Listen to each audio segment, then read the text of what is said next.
Bueno, hoy nos metemos de lleno con Marco Aurelio, emperador romano, pero también filósofo estoico. Exacto. Y lo interesante es que no era un filósofo de despacho, ¿eh? Para nada. Escribió sus meditaciones, que son como apuntes, reflexiones muy personales. Sí, casi un diario íntimo. Y lo hacía en medio de campañas militares, en plena crisis. Esos textos son nuestra base hoy. Eso es. No es un tratado filosófico formal, ni mucho menos. Son notas que escribía para sí mismo, en griego, ya en sus últimos años. Vamos a ver fragmentos escogidos. Vale. La idea es destilar de ahí la sabiduría práctica, ¿no? Ver qué nos puede servir hoy. Pues, venga, vamos a ello. Empecemos por el hombre. Marco Aurelio tuvo una educación, bueno, privilegiada, patricia. Maestros como Frontón de retórica. Pero él tiró más por la filosofía. Sí, claramente. Sobre todo por influencia de Rústico, que fue quien le descubrió a Epicteto. El estoicismo le caló hondo. Y luego está esa admiración profunda por Antonino Pío, su padre adoptivo. Ajá. Para él era el modelo, el gobernante ideal.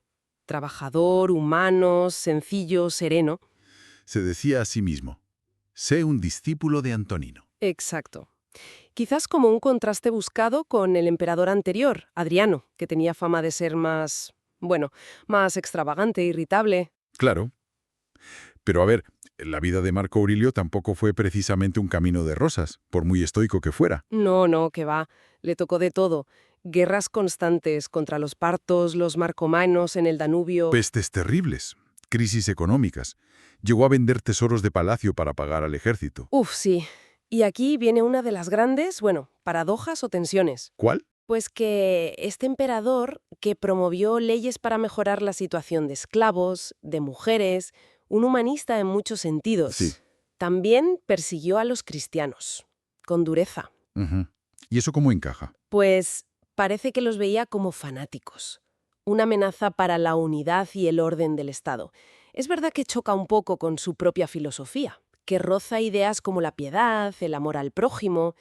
Es complejo. Ya, aunque Herodiano dijo de él algo así como que su filosofía se veía no en sus palabras, sino en su carácter y su conducta virtuosa. Sí, la sinceridad, el intento de ser coherente, parece que era fundamental en él. Y eso nos lleva a las meditaciones, a las claves de su pensamiento. Claro.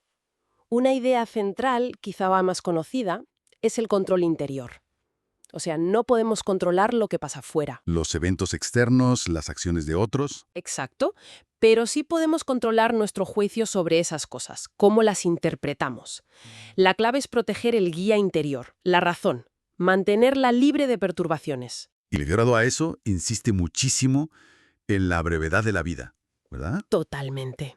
El tiempo de la vida, un punto. Lo dice una y otra vez. La fama, el poder, la riqueza, todo pasajero, efímero. Así es. Lo único que tenemos realmente es el presente, el instante actual, y cómo actuamos en él. Eso conecta con otra idea fuerte, la aceptación. Sí, la aceptación de lo que sucede como parte del, bueno, del orden natural de las cosas, del cosmos, del destino.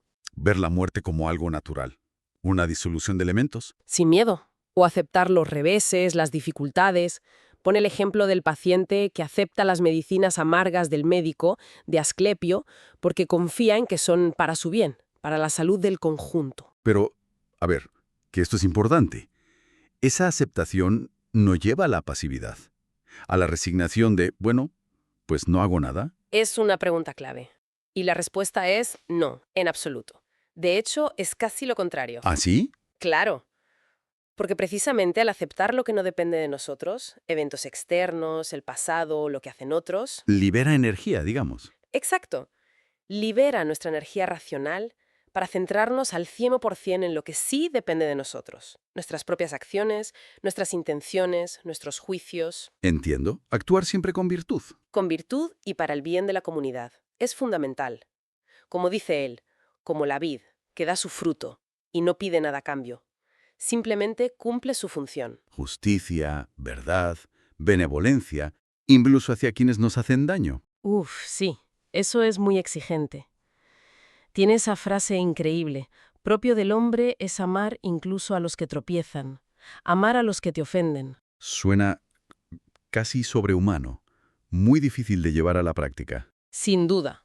Y yo creo que precisamente por eso se lo repetía tanto a sí mismo en las meditaciones. No era un manual de recetas fáciles. Era más bien un cuaderno de ejercicios espirituales, ¿no? Un recordatorio constante. Exacto. Un diálogo consigo mismo para intentar día a día vivir de acuerdo con esos principios tan elevados. Entonces, para ir resumiendo, las meditaciones nos ofrecen una especie de guía, una guía para buscar la serenidad, el sentido, A través de la razón, de aceptar lo inevitable, y de centrarnos en la acción correcta, justa, orientada al bien común, aquí y ahora. un enfoque muy práctico en realidad. Y por eso sigue generando tanta admiración. Taine llegó a decir que era el alma más noble que haya existido.